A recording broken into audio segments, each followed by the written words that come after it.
All right, guys, welcome to the Digital Barbell Podcast. You're listening to the Digital Barbell Podcast Business Series. I hope you've been enjoying this series.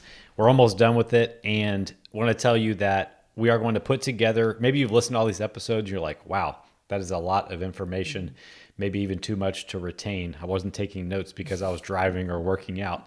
Don't worry, we have you covered. We're going to put everything we've talked about in all these business episodes into an actionable outline, a step-by-step process, and make it available for you guys. Can you get on that, Blakley, and put that together? Hold on, I'm going to turn my volume up a little bit. I feel like I'm a little bit quiet. That's never happened. Okay. We don't usually have sponsors on these business episodes, but I just cracked open this Spindrift sparkling water right here. So if I pucker up, it's really tart. It's like a pink lemonade flavor. You're not looking forward to them sending you more of these? Yeah. Thanks for sponsoring. Don't send us. I don't really like this. You were on a kick of these for a little while. Well, I think that pink lemonade is what's making it tart, the flavor. It's tart. And, as it goes when you drink these, it's making my mouth water a lot.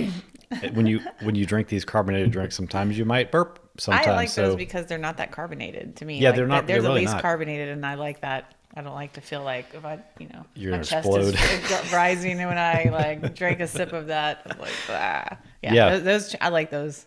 They have a lot of flavor. Yeah. A little bit of sugar in them. They're a little bit sweeter than a lot of the carbonated waters. Yeah, I was just looking at the can. I'm surprised they have 10 calories. 10 calories. Carbonated water, cherry puree. Actually, there's no sugar added. It's just the I guess the natural, The natural calories sugars. in the cherry puree and the lime and lemon juice. Woo! It's bold though. Okay, if you haven't listened to the other episodes, that's okay. Go back and listen when you can. Download the free thing that we're going to put together for you. But today we're going to be talking about something important, and it all ties into everything we've been talking about so far. It's amazing how all this stuff has to happen. Yeah. Today we're going to be talking specifically about attracting your ideal client by having the perfect messaging. Maybe you're thinking like messaging. What does that mean? Like iMessage, text message? Or maybe you're thinking it's marketing. Right. Messaging is not the same thing as marketing. Marketing is things like, an ad that you run, a funnel that you put together to guide somebody through a sequence, a lead generator that you make to try to attract people to get in touch with you and learn about you. But that's not the same thing as what messaging is. So sometimes people never even learn to even talk about messaging. They just think, I need to run some ads. Yeah. Messaging is the thing that allows you to talk to the person that's paying attention to you and connect with that ideal client so that they can kind of self-identify with the message that you're putting out there. And they realize automatically, subconsciously, that, oh, this is the person for me. I'm identifying with this message. Yeah. So that's kind of what messaging is. And so the places they're going to see your messages are pretty much all the things we've already talked about on your short form social medias like your Instagram and your Facebook, in your emails that you're writing to your ideal clients, on your blog, on your podcast, on your website. It's everywhere. It's the way that you present yourself and the things that you say, how you present the entire, just the vision of the problem that you solve, who you're for, and what you stand for. So it's super, super important. People can, what did I say in here? They end up in your market. Oh yeah. People end up like in your chain of marketing because they identify with your message. Like if marketing is you sending out emails and guiding people through a process of educating them and that kind of stuff, you may never get them into that unless they're attracted to your message in the first place. So that's why it's super important. So maybe we can kind of like bring this home since you're in our ecosystem already. You've been exposed to our messaging already. So maybe you didn't even realize it. So some of our messaging is tailored around making sure that we let people know that we stand for doing hard things. We're not about the easy way. We're not about a shortcut or a hack or anything like that. We're part of our messaging is our faith. We don't hide the fact that we're Christians and that we believe in God and we rely on God to give us power for over the things that we are doing. part of our messaging is that we feel empowered. We're not victims of our circumstances. We try not to make excuses. You know, everybody falls for that sometimes, but it's important to us that that comes across in our message, and that we don't follow the trends. We're not about jumping on this fad and trying this thing that might be a hack. That We're all about education based. we're all about education and sticking to the basics, helping people form foundational habits around the basics that can set them free forever versus jumping from fad to fad and fad. So as you think back to the content that you've consumed from us, you're probably like, yeah, those are kind of reoccurring themes. That's because it's part of our messaging and that's deliberate. Yeah. We were talking about some that have like some brands that have pulled us in and like thinking about why last night when we were preparing for this. And one of them that I thought of was the shoe brand Noble. And back in the, I mean, I started wearing Nobles like back in the day when they kind of first, like, it was like a pre-order situation, but their messaging really, I identified with their messaging. Their whole thing is like no bull, just the horns, like no excuses is the kind of, you know, right there on the shoe. And they, you know, showed people doing box jumps and kettlebell swings and jumping rope. And I'm like, okay, I identify with the no excuses. I identify with what these people are doing in the, you know, on the screen and the ads and stuff like that. And I feel like this is the shoe, this is the shoe I should try to wear, you know. And like similar to that, you know, Matt Fraser's brand, HWPO, stands for hard work pays off. It doesn't get much more clear than that. If you identify with wanting to do hard work, he might be the coach for you, you know. Yeah, if you're looking for just like a shortcut workout program, you're not going to go to the hard work pays off. You see the word hard work website because it's right hard there work in the message. You're like, yeah. And then by the same token, you know, your messaging can also drive people away from that don't identify with what your message is. So, you know, like if you don't want to be known for like being the cheapest option, don't go the Walmart route and all of your messaging is like low prices, so-and-so, like, you know, cheapest in the world. I don't really know exactly what Walmart's messaging is, but I must be exposed to it because I realize it's all about like the rollback, right? That's the thing. So like if you basically your messaging is going to either draw people towards you or it's going to repel people away. So keep that in mind. Yep. And notice messaging in the products that you already know, like, and trust and that you buy. Like what was it about that attracted you to that brand in the first place? Because it probably was something about their messaging that drew you in. Not that you're trying to sell that same product, but that like you can kind of just think through the process that they use to help you identify with them, and that would help you you know, identify your own products or services. So when you're thinking about your messaging, don't be afraid to like be different than what somebody else is. There's enough people out there in the world that need your help with your coaching services that you don't need to attract everybody. Yeah. So if you're, you know, scrolling social media and you see reoccurring themes of other people's messaging, you're like, well, that probably works for them. Maybe I need to use the same messaging for myself. No, like do what's true to you. Let those people attract the people that they want to work with and that self-identify with them. And you be true to yourself with your message and you'll attract the right people to you. Don't tailor your message based on what you think is working for somebody else. People want to hire you for who you are, not because you did a good job imitating some other, you know, influencer or successful person on Instagram or something like that. I'm a big fan of Seth Godin's marketing books. And one thing he talks about a lot is marketing and messaging is really about getting people to understand that people like us do things like this. You identify with a certain identity. You can use a word to define a word. Therefore, like it only makes sense that you go down the path of working with this person because you already identify with the way that they are, what they stand for, who they are. Think about other brands. Apple, their slogan was think different when they launched that ad campaign in 1997. It wasn't like, you know, our computers are the fastest. It was like people like us buy computers like this because we want to stand out. We want something different. We want to be the person in the coffee shop who has the Apple logo on the back of our computer. We don't have to conform to, you know, buying the same PC that everybody has. It's about creating an identity for your client through the messaging that you put out there. That's a good one because I think that people either identify with Apple products or are completely against Apple Oh products. yeah. I just feel like that's one of those things where there's just like two categories of people. Like, I will never buy anything Apple, or I want to absorb everything Apple Yeah. makes. Yeah, you create a tribe, like Yeah. going back to that, like people like us do things like this. Like Yeah. if you're in that tribe, like, you identify with that, and you're probably not going to change your mind otherwise. You can't convince those green bubble people to come over to the blue bubble side of things. So think about our messaging. You go to our website, digitalbarbell.com. First thing at the top of the page is, you work hard, you deserve results. That's going to attract some people, and it's going to repel some people also. And we're okay with that, because our ideal client is somebody who wants to work hard in the gym, put in the effort with their nutrition, and they want to enjoy the fruits of all that work. If somebody's looking for an easy fix, not wanting to work hard, not really cared about getting results, we're probably going to repel them. They're going to go on down the line and find somebody else. And that's completely fine. But it's deliberate in our messaging to try to attract the kind of person who's interested in that. So, you should include messaging everywhere. Like Blakley said in the beginning, it should be on your website. You got to spend some time thinking about all the places that messaging is going to show up. Because like I said, in your website, it's in your short form content, it's in your podcast, it's in the blogs that you write. It's even in the interactions that you have one-on-one with people in direct messages.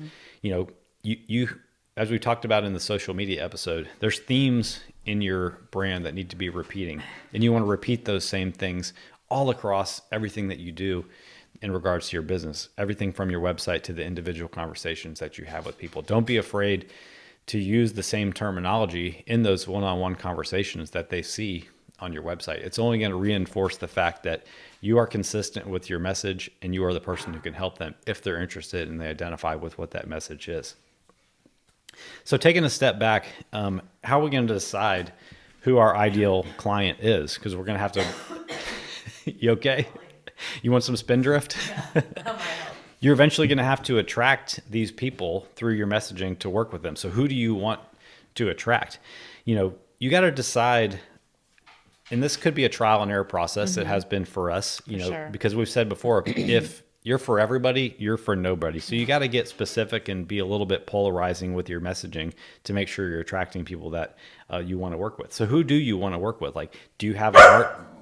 Do you have a heart for a certain kind of person? Like, do you absolutely have a passion for helping people over 60, be able to live independently?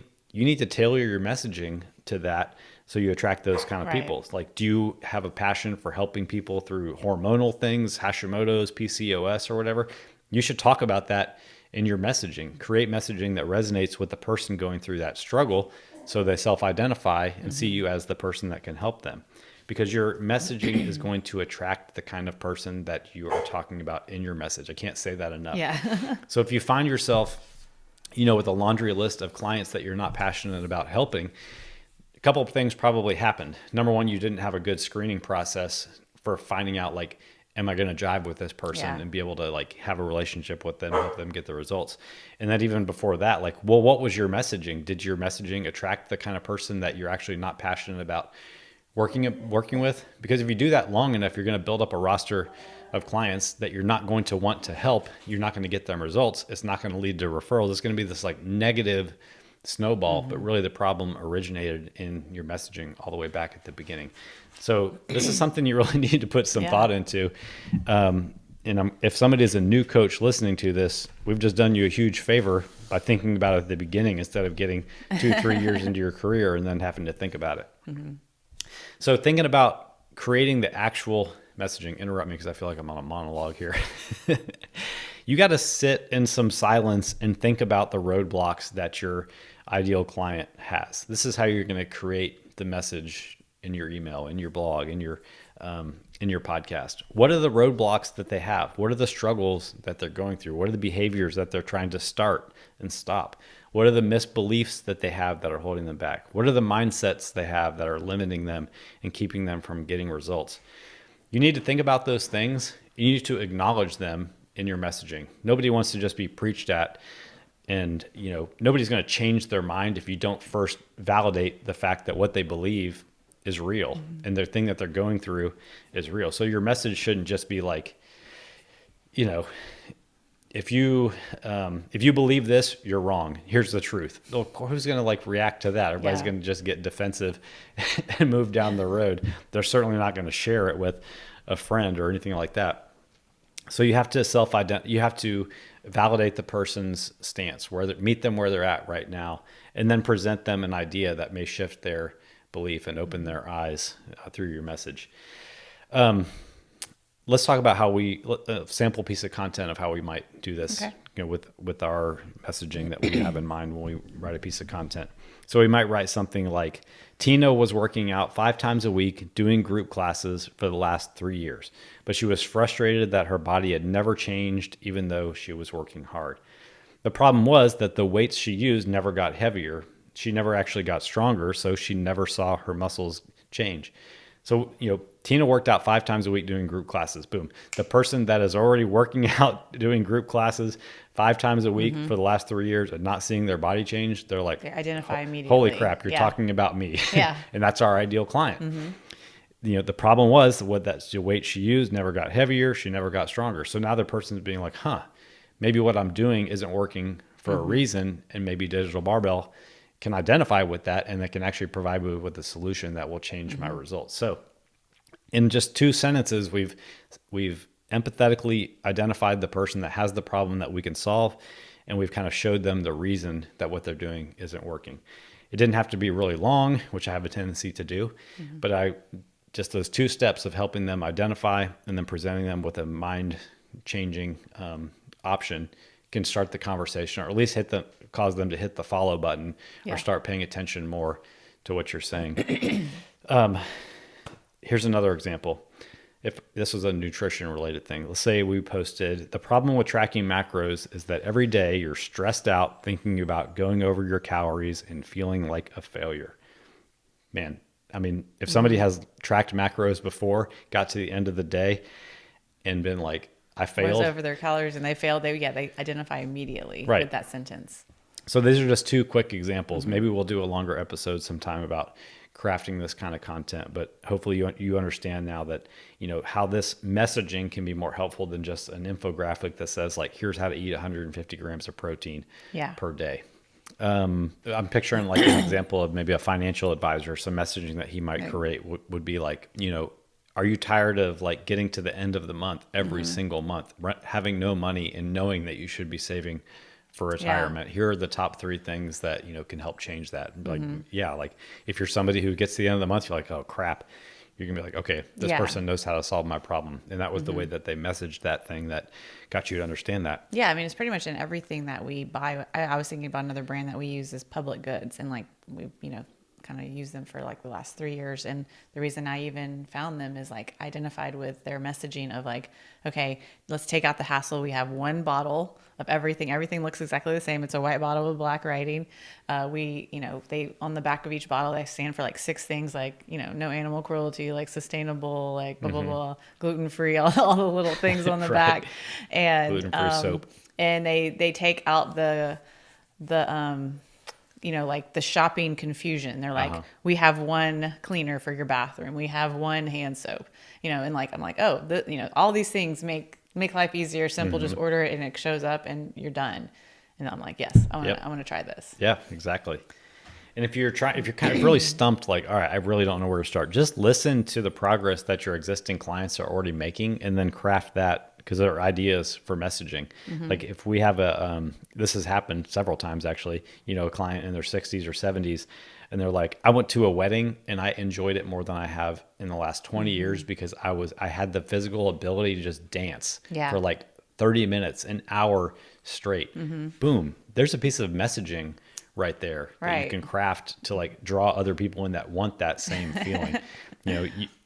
Think about how much more powerful that's going to be than a post or a piece of content that like shows how to do an air squat or something like that. Do you want to be stronger? Here's the 3 points of performance for an air squat. Right, there's a time and place for that. But if you can craft your messaging to be like, do you want to enjoy your grandkids' wedding because you're able to be fully present and dance on the dance floor with the rest of your family? Then here's what you need. Like that's going to make more of a connection than the 3 points of performance for how to squat. Are you doing squats correctly? Yeah. Right. Okay. We could probably go on forever on this, but maybe in the future, like I said, we'll make a whole episode about crafting messaging. But really want to just open your eyes to the difference between messaging and marketing. And as you're creating content for all the things that we've talked about in the previous episodes, try to work these kinds of things in over time, and watch as the engagement goes up. Watch as people start to reach out and say things like, "I feel like you were talking to me," when you wrote that. So when you know you're on the right track. Exactly. Okay, so be on the lookout for the download for all the previous episodes, because this officially concludes the 6 episodes that we put together talking about the steps that you need to take to turn your coaching business from a side hustle to serious. We're going to wrap it all up into a step-by-step plan that you can follow. And we're going to sprinkle in other episodes. And I'll tell you how to get that in the near future once Blakley creates it. And we're going to sprinkle in future episodes on specific topics too, because you guys have reacted pretty well to these business episodes so far. All right. Hope you enjoyed this. Have a good rest of your day.